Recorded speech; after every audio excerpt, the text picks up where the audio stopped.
নমস্কার, নিউজ ভ্যানগার্ডের এক নজরে 25 আপনাদের সকলকে স্বাগত। আমি সুপ্রীতি রয়েছে আপনাদের সঙ্গে। রাজ্যের আবহাওয়ার ক্ষেত্রে একটা বিরাট বদল এবং অনেকটাই ব্যাকফুটে শীত, এবং যার কারণে ঝড় বৃষ্টির সম্ভাবনা প্রতিটি জেলাতে এবং দেশের একাধিক রাজ্যতে। ফলে বিগত কয়েকদিনের তুলনায় বৃহস্পতিবারে রাজ্যের আবহাওয়া পরিলক্ষিত হয়েছে পরিবর্তন। এর ফলে আগামী কয়েক ঘন্টার বৃষ্টি যেমন সম্ভাবনা রয়েছে, তার পাশাপাশি শীতের দাপটেও কিছুটা পরিবর্তন পরিলক্ষিত হবে। বঙ্গোপসাগরের উপর একটি উচ্চচাপ বলয় তৈরি হওয়ার কারণেই এই পরিবর্তন বলে জানিয়েছে আবহাওয়া দপ্তর। দিন যত এগোচ্ছে ততই যেন অযোধ্যার রাম মন্দিরে দর্শনার্থীদের ভিড় পরিলক্ষিত হচ্ছে। বিভিন্ন ধর্মের মানুষ আসছেন বিভিন্ন প্রান্ত থেকে। এর ব্যতিক্রমী দেখা গেল রাম মন্দির মন্দিরের লগ্ন থেকে পায়ে হেঁটে 350 জন মুসলিম পৌঁছালেন রাম মন্দির দর্শনে। 6 দিন পায়ে হেঁটে অযোধ্যা পৌঁছানোর পর দর্শনার্থীদের নিয়ে ব্যাপক উৎসাহ সাধারণ মানুষের। মুসলিম রাষ্ট্রীয় মঞ্চ নামে একটি সংগঠনের প্রতিনিধিরা 150 কিলোমিটার পথ অতিক্রম করে শ্রীরাম স্লোগান তুলে রামলালার দর্শন করেন।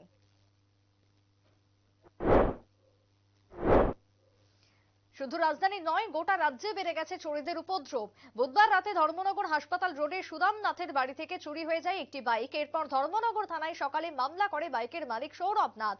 পরে থানা কর্তৃপক্ষের কাছে কোনো সদুত্তর না পাওয়ায় পুলিশের এবং দুর্বলতা নিয়ে প্রশ্ন তুলেন বাইক মালিক। পুলিশের এই রকম ঘটনা এবং আচরণে সাধারণ মানুষ পুলিশের উপর আস্থা হারাবে বলে বিশ্বাস করেন তারা।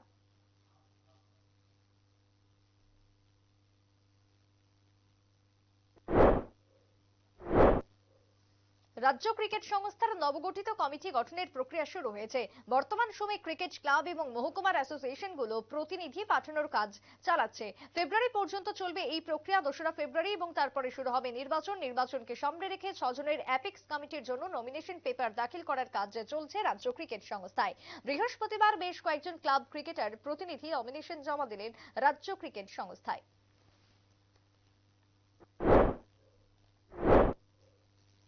নভেম্বর বিপ্লবের রূপকার ভ্লাদিমির ইলিচ লেনিন বর্তমান বছরে তার শতবর্ষ প্রয়াণ দিবস। এই উপলক্ষে বৃহস্পতিবার অনুষ্ঠিত হলো এক আলোচনা সভা। সিপিএম ত্রিপুরা রাজ্য কমিটির উদ্যোগে আগরতলা টাউন হলে উপস্থিত ছিলেন সিপিএম পলিট ব্যুরো সদস্য মানিক সরকার। ছাড়া উপস্থিত ছিলেন নারী নেত্রী রমা দাস, অঘোর দেববর্মা সহ অনেকেই। প্রত্যেকে লেনিনের বিভিন্ন দিক নিয়ে আলোচনা করেন।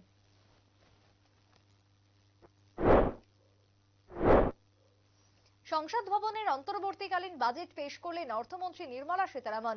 রাজ্যের শিল্প বাণিজ্য মহলে এই বাজেটকে অভিনন্দন জানিয়েছেন। অল ত্রিপুরা মার্চেন্ট অ্যাসোসিয়েশনের কক্ষে আয়োজিত সাংবাদিক সম্মেলনে এমনটাই অভিমত ব্যক্ত করলেন অ্যাসোসিয়েশনের প্রতিনিধিরা। বেশ কিছু সিদ্ধান্ত জনমুখী সিদ্ধান্ত বলেও ব্যাখ্যা করলেন শিল্পপতিরা, যার ফলে গরিব এবং মেহনতি অংশের মানুষের উন্নতি হবে বলে অভিমত ব্যক্ত করেছেন প্রত্যেকেই।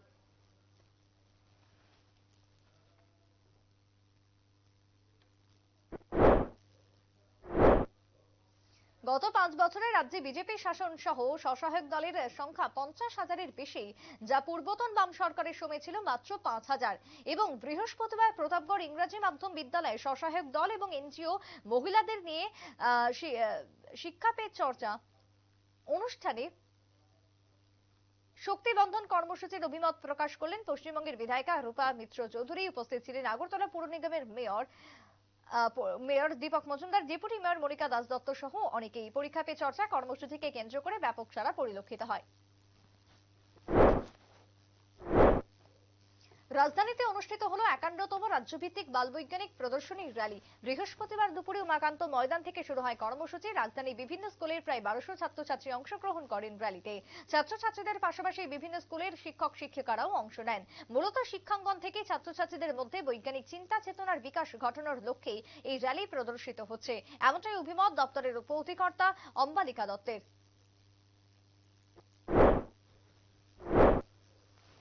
দ্রুত নিয়োগের দাবিতে আবারও মুখ্যমন্ত্রী এবং মন্ত্রিসভার সদস্যদের কাছে দাবি জানালো এসটিজিটি কোয়ালিফাইড উত্তীর্ণ বেকার যুবক যুবতীরা। 2022 সালে পরীক্ষায় যারা উত্তীর্ণ হয়েছে তাদের এখনো সরকারি নিয়োগপত্র দেয়নি রাজ্য সরকার। অনিশ্চয়তা এবং দুশ্চিন্তায় ভুগছে উত্তীর্ণরা, যার কারণে আবারও বিক্ষোভ কর্মসূচিতে সামিল হলো এসটিজিটি বেকার যুবক যুবতীরা। শিক্ষা দপ্তরের অফিসের সামনে এই বিক্ষোভ কর্মসূচিতে অংশ নেন উত্তীর্ণ শতাধিক ছাত্রছাত্রী। রেল লাইনের মাঝপথে থমকে দাঁড়ালো ত্রিপুরা সুন্দরী এক্সপ্রেস। বৃহস্পতিবার সকালে দিল্লি থেকে আগরতলা আসার সময় যোগেন্দ্রনগরের এক অদূরে খয়েরপুর সর্দারপাড়া এলাকায় রেল লাইনে দাঁড়িয়ে পড়ে ত্রিপুরা সুন্দরী এক্সপ্রেস। সকাল 6টা থেকে 10টা পর্যন্ত রেল লাইনে আটকে ছিল ট্রেনটি, যার কারণে ভোগান্তির শিকার হতে হয় যাত্রীদের। চড়াই উতরাই পেরিয়ে অবশেষে নিজ নিজ গন্তব্যস্থলে পৌঁছে যান যাত্রীরা। তবে আটকে যাওয়া বিকল ইঞ্জিন সারাতে রেল দপ্তরের গাফিলতি কেন তা নিয়ে প্রশ্ন উঠতে শুরু হয়েছে। ছাত্রছাত্রীদের সার্বিক স্বার্থে বোর্ডের প্রশ্নপত্র যেন ককবরক এবং রোমানের ছাপা হয়, তা না হলে সমস্যায় পড়বে পরীক্ষার্থীরা। এই দাবি জানিয়ে রাজ্য শিক্ষা দপ্তরের কাছে প্রতিনিধিমূলক ডেপুটেশন দিল ছাত্র সংগঠন টিএসইউ। বৃহস্পতিবার ত্রিপুরা বোর্ড অফ সেকেন্ডারি এডুকেশনের অধিকর্তার কাছে তাদের দাবি সনদ তুলে দেন টিএসইউ কর্তৃপক্ষ। ছিলেন টিএসইউ কেন্দ্রীয় কমিটির সভাপতি সুজিত ত্রিপুরা, সচিব সহ অন্যান্যরা।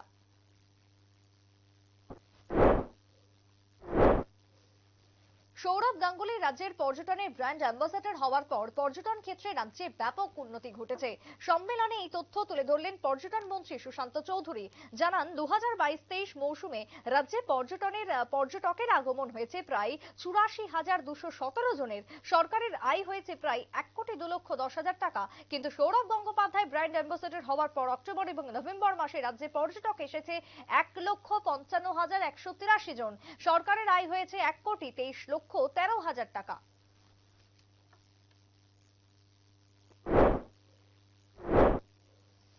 কাশিয়ানাথ ফাউন্ডেশনের তরফ থেকে গোটা দেশে শুরু হয়েছে নেশামুক্ত ভারত যাত্রা। 23 জানুয়ারি থেকে ফেব্রুয়ারি পর্যন্ত গোটা দেশে চলবে এই প্রচার অভিযান। বৃহস্পতিবার রাজধানীতে পৌঁছালো কাশিয়ানাথ ফাউন্ডেশনের প্রতিনিধি দল। 11টি রাজ্যের 30টি জেলার 7,000 কিলোমিটার পথ অতিক্রম করবে এই ফাউন্ডেশনের দলটি 22 দিনে। লক্ষ্য একটাই, নেশামুক্ত দেশ গড়ার। সম্মেলনে এমনটাই তথ্য তুলে ধরলেন ফাউন্ডেশনের এক প্রতিনিধি।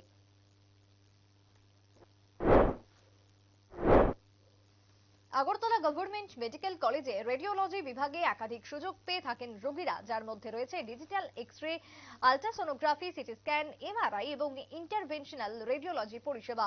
এর ইন্টারভেনশনাল রেডিওলজি পরিষেবা শুরু হয়েছে 2021 সাল থেকে। এই পরিষেবা 24x7 অর্থাৎ 24x7 পেয়ে থাকে রোগীরা, আত্মীয় স্বজনরা। বৃহস্পতিবার সাপ্তাহিক সাংবাদিক সম্মেলনে এই তথ্য তুলে ধরলেন সরকারি গভর্নমেন্ট কলেজের রেডিওলজি বিভাগের এইচওডি ডাক্তার অসীম দে। সংসদে কেন্দ্রীয় অর্থমন্ত্রী নির্মলা সীতারামন অন্তর্বর্তীকালীন বাজেট পেশ করেছেন।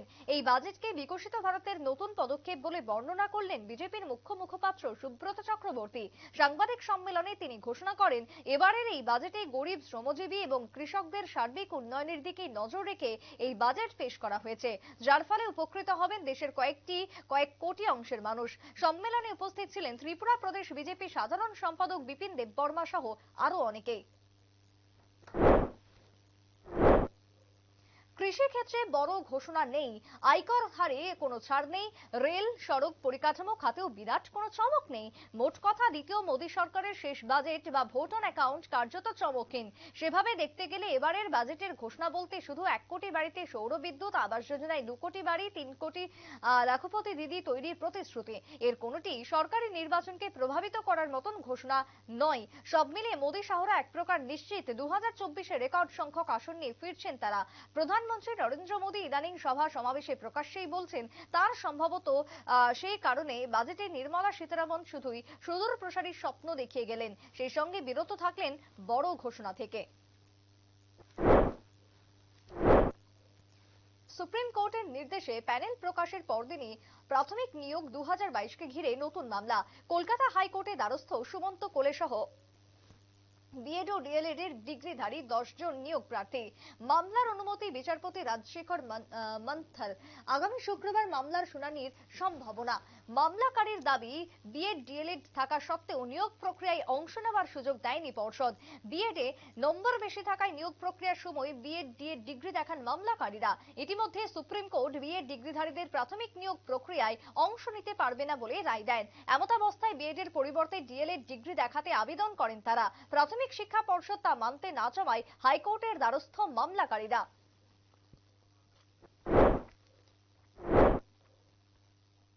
দেশে কম বয়সী মেয়ে অর্থাৎ বিশেষ করে কিশোরীদের মধ্যে বাড়ছে সার্ভাইকাল ক্যান্সার, আর সেই কারণে 9 থেকে 14 বছর বয়সী মেয়েদের টিকা গ্রহণে উৎসাহিত করা হবে। বৃহস্পতিবার বাজেটে ঘোষণা করলেন কেন্দ্রীয় অর্থমন্ত্রী নির্মলা সীতারামন। জরায়ুর মুখের ক্যান্সারের বৈজ্ঞানিক নাম সার্ভাইকাল ক্যান্সার, যাতে আক্রান্ত হচ্ছে ভারতের অল্প বয়সী মেয়েরা। সম্প্রতি এই নিয়ে বিশেষভাবে সতর্ক করেছে বিশ্ব স্বাস্থ্য সংস্থাও।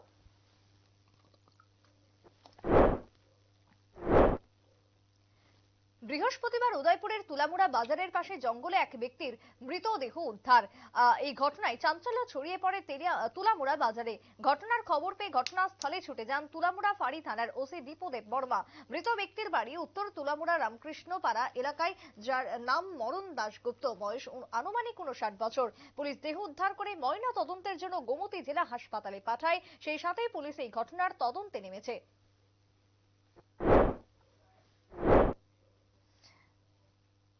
লোকসভা নির্বাচনের আগে বাজেট, কিন্তু অর্থমন্ত্রী নির্মলা সীতারামনের বক্তৃতার পরে বড়সড় ধস শেয়ার বাজারে।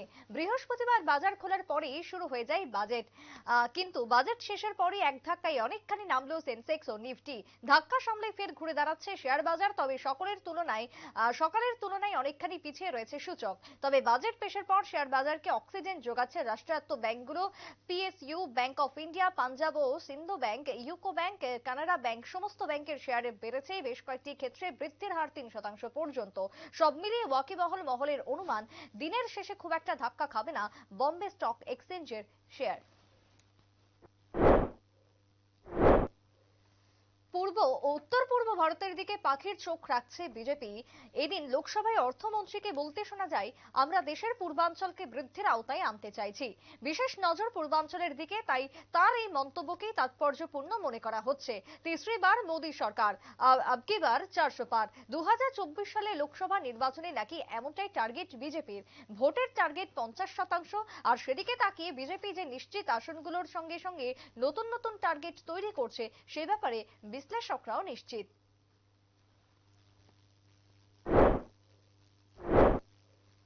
2019 সালে খোকন দেবনাথের প্রতিবেশী এক নাবালিকাকে টিভি দেখতে ডেকে নিয়ে গিয়ে ধর্ষণ করে বলে অভিযোগ বিশালগড় থেকে। পরবর্তীতে নাবালিকাটিকে আইজিএম হাসপাতালে চিকিৎসার জন্য নিয়ে আসা হয়। চিকিৎসার পর নাবালিকার পরিবারের তরফে পশ্চিম আগরতলা মহিলা থানায় মামলা দায়ের করা হয়। কার্যত মামলাটি বিশালগড় থানার আওতাধীন হওয়ায় পরবর্তীতে মামলা বিশালগড় থানায় পাঠানো হয়। তদন্তে নামে এসআই আশালতা দেবনাথ। ধর্ষণ মামলায় 20 জনের সাক্ষ্য বাক্য গ্রহণের পর অভিযুক্ত খোকন দেবনাথকে বিশালগড় আদালত দোষী সাব্যস্ত করে এবং বৃহস্পতিবার এই মামলার রায় ঘোষণা করা হয়। রায় আদালতে এই খোকন দেবনাথকে 10 বছরের সশ্রম কারাদণ্ড এবং 1 লক্ষ টাকা আর্থিক জরিমানা ও অনাদায়ে আরো 1 বছরের জেলের নির্দেশ দেন।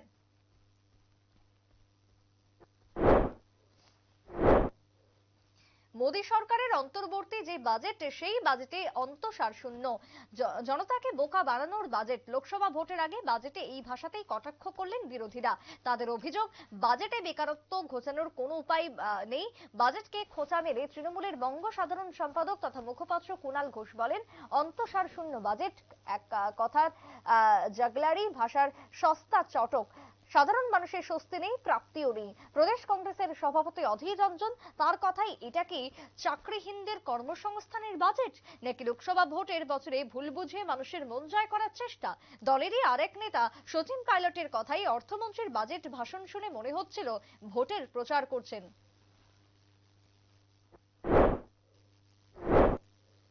বিশালগড় থানাধীন গোকুলনগরের উত্তমভক্ত চৌমুহনী এলাকায় আশ্রমের এক মানসিক ভারসাম্যহীন যুবতীর রহস্যজনক মৃত্যুতে উদ্বেগ বিভিন্ন মহলে। সেই জায়গায় অস্বাভাবিক মৃত্যু না হলে পর্যন্ত ম্যাজিস্ট্রেট পর্যায়ে তদন্ত হয় না। সেই জায়গায় 21 বছর বয়সী শাশ্বতী নাথ নামে ভারসাম্যহীন মেয়েটির মৃত্যুতে ম্যাজিস্ট্রেট পর্যায়ের ময়না তদন্ত করতে হয়েছে হাপানিয়া টিএমসি মেডিকেল হাসপাতালে। আর তাতেই রহস্য আছে বলে ধারণা একাংশের।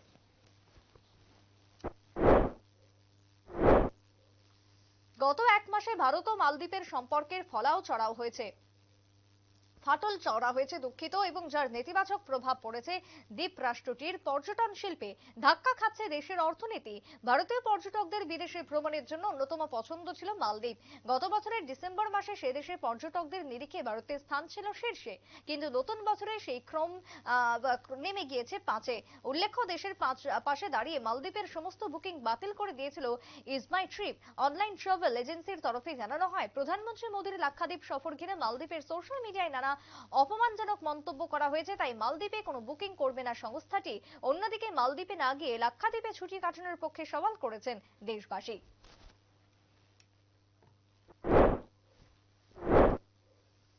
এখনকার মতো এক নজরে 25 পর্যন্তই। পরবর্তী নিউজ আপডেট দেখার জন্য চোখ রাখবেন শুধুমাত্র নিউজ ভ্যানগার্ডের পর্দায়। নমস্কার।